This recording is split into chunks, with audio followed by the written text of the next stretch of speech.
ولمن خاف مقام ربه جنتان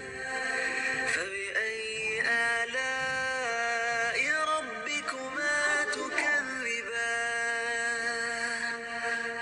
ذواتا أفنان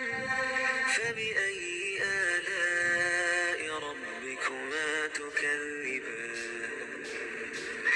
فيهما عينان تجريان فبأي آلاء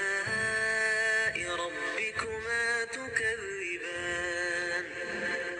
فيهما من كل فاكهة زوجان فبأي آلاء ربكما تكذبان متكئين على فرش بطائنها من استبرق وجنى الجنتين دان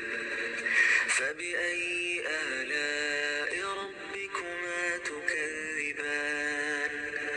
فيهن قاصرات الطرف لم يطمثهن إنس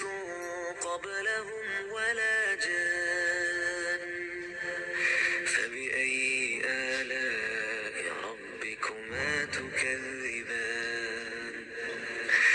كأنهن الياقوت والمرجان فبأي آلاء ربكما تكذبان هل جزاء الإحسان إلا الإحسان فبأي آلاء ربكما تكذبان ومن